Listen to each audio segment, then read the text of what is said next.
प्राची अपनी मम्मी को गुस्से में देखकर उन्हें शांत करने के लिए मजाक करते हुए बोली, अरे नहीं मम्मी, मधु लौंग बांध लेगी, आप टेंशन नहीं लो, इसकी तो आदत है मजाक करने की, है ना मधु। ये कहते हुए प्राची ने मधु के हाथ पर हाथ रखकर उसे हाँ में इशारा करने को कहा। जी आंटी, मैं अभी बांध लूंगी, मैं तो बस पूछ रही थी। प्राची और मधु की बात सुनकर प्राची की माँ ने कोई रिस्पॉन्स नहीं दिया और चुपचाप किचन में खड़े होकर काम करने लगी। मधु वहाँ से उठकर चली गई। सब बारी बारी डिनर करके उठकर चले गए। सबको जाता देख प्राची भी उठकर अपने कमरे में चली गई। प्राची ने आज 1 साल बाद अपने कमरे में कदम रखा तो देखा उसके कमरे में कुछ नहीं बदला, हर चीज बिल्कुल अपनी जगह पर रखी हुई थी। प्राची को ये बिल्कुल पसंद नहीं था कि कोई उसकी चीजों के साथ छेड़छाड़ करे, उसकी चीजों को कोई हाथ लगाए, ये उसे बिल्कुल भी मंजूर नहीं था। उसने चारों तरफ अपनी हर एक चीज पर निगाहें डाली और फिर शोकेस में रखी अपनी और अपनी दादी की तस्वीर को उठाकर अपने दुपट्टे से उसकी धूल साफ करने लगी। वो उस तस्वीर को अपने हाथों से स्पर्श करके दादी के प्यार को मन ही मन महसूस कर रही थी। जब दादी थी तब प्राची की लाइफ में बहुत सुकून था।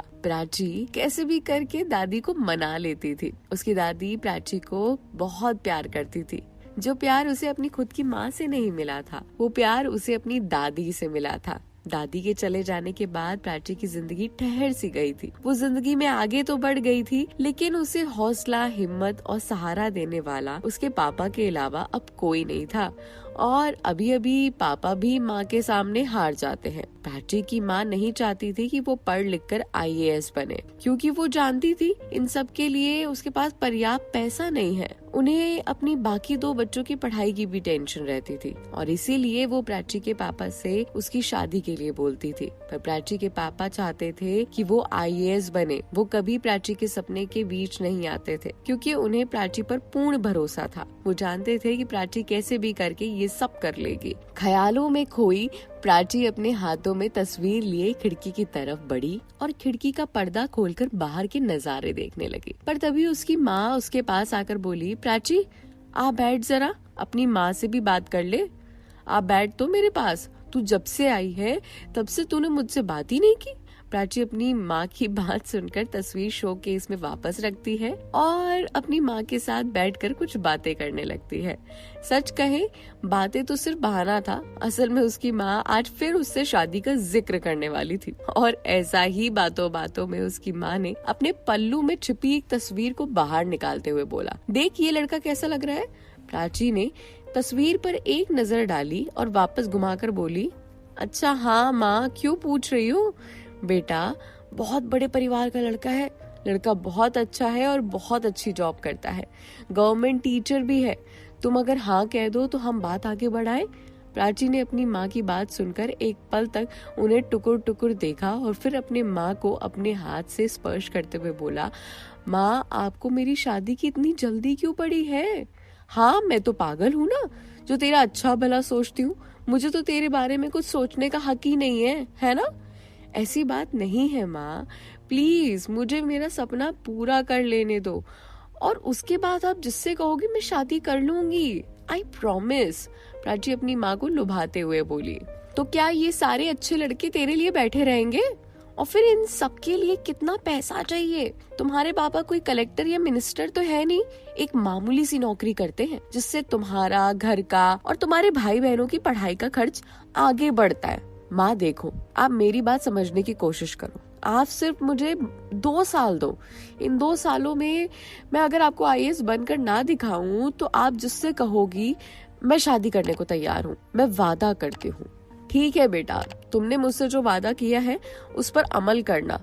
तुम्हें 2 साल देती हूँ। अगर तुम इन 2 सालों में कुछ बन गई तो तुम जिससे कहोगी मैं तुम्हारी शादी उससे करवा दूंगी, और अगर तुम कुछ नहीं बन पाई तो फिर मैं जैसा कहूंगी ना तुम्हें उससे शादी करनी पड़ेगी। ये सुनकर प्राची ने एक पल के लिए भी नहीं सोचा और झट से हाँ में अपना सर हिला दिया, क्योंकि उसे पूरा भरोसा था अपने ऊपर।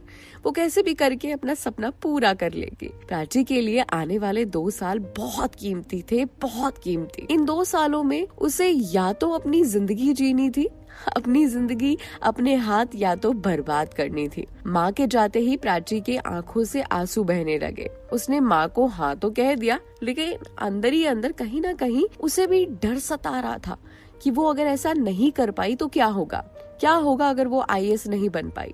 आज प्राची की इन आंसुओं की धाराओं को ना तो कोई पोंछने वाला था और ना ही कोई उसकी फीलिंग समझने वाला। एक पल के लिए जब उसका दिल अमन के लिए ठहर सा गया था, तब वो अमन के लिए फील करने लगी थी। उसने सोचा था कि वो अमन को जाकर सारी बात बता देगी, लेकिन अब जब उसकी माँ ने उसके सामने शर्त रख दी थी, तब हर हाल में उसे अमन को छोड़ना ही था। अमन की सारी यादों को दिल से भुला देना उसके लिए नामुमकिन नहीं था, पर अब उसे अपने प्यार की कुर्बानी देनी ही थी। 2 दिन बाद प्राची मधु के साथ वापस दिल्ली के लिए निकल गई। प्राची ने रास्ते में मधु से ना कुछ कहा ना ही कुछ बोली, बस यूं ही गुमसुम सी चुपचाप बैठी रही। कई बार मधु ने प्राची से बात करने की कोशिश भी की, प्राची ने हर बात ये कह के टाल दी कि उसका मूड सही नहीं है। हालांकि सच तो ये था कि उसे अब ये शर्त वाली टेंशन खाई जा रही थी। फरीदाबाद से मेट्रो लेकर वो दोनों दिल्ली पहुंचे और दिल्ली से ऑटो लेकर अपने रूम पर पहुंचकर दोनों ने कमरे में व्यवस्थित किया सब कुछ और फिर अपने अपने काम में व्यस्त हो गई। प्राची ने अभी भी अमन के ऑफिस में काम करना छोड़ा नहीं था, क्योंकि वो अमन की कंपनी में 6 महीने का कॉन्ट्रैक्ट साइन कर चुकी थी, जिसमें से 2 महीने हो चुके थे और 4 महीने अभी भी बाकी थे। अगले दिन प्राची ऑफिस गई और केबिन में अपनी चेयर पर बैठते ही उसने देखा कि उसकी टेबल पर जगह जगह फाइल बिखरी पड़ी थी। उसे झट से अपनी सारी फाइल्स को उठाकर उन्हें चेक किया, फिर सारी फाइल्स हाथ में लेकर अमन के केबिन की ओर बढ़ी। अमन के केबिन का गेट खोलने के लिए जैसे ही उसने हाथ बढ़ाया, उसी वक्त कुछ शब्द सीधा आकर उसके दिल को चीरकर आगे बढ़ गए। छोड़ना अमन, कोई देख लेगा। अरे देख लेगा तो देख लेने दो, दुनिया को पता तो चलने दो कि मैं तुमसे कितना प्यार करता हूँ। ये सारी बातें सुनकर प्राची के हाथों से फाइल सीधे जाकर नीचे गिर गई।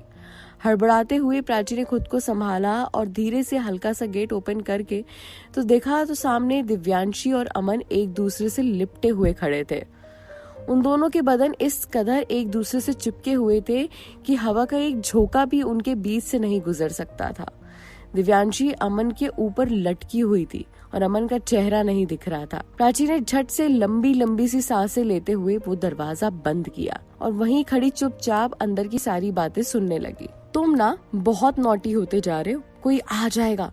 अमन, ये सब अच्छा नहीं लगता। कोई आता है तो आ जाने दो, मैं तुम्हें इस तरह ही प्यार करूंगा। छोड़ो अमन, अभी शाम को तुम मुझे होटल लेके जा रहे हो ना?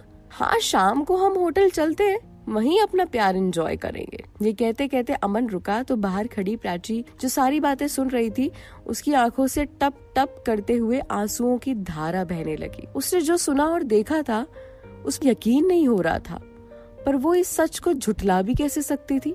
वो जोर जोर से अपने कदम बढ़ाते हुए अपने केबिन में गई और अपने बालों को जोर से पकड़ते हुए चेयर पर बैठकर रोने लगी। उसे अमन से ये उम्मीद नहीं थी। उसने कभी नहीं सोचा था अमन के बारे में ऐसा। अमन को किसी और लड़की के साथ देखकर प्राची का खून खौल रहा था, लेकिन क्या सच में वो अमन ही था? हाँ, ये बहुत बड़ा सवाल है। इसकी सच्चाई आपको हो सकता है अगले एपिसोड में पता चले। इसीलिए ये एपिसोड कैसा लगा नीचे कमेंट करके जरूर बताइएगा।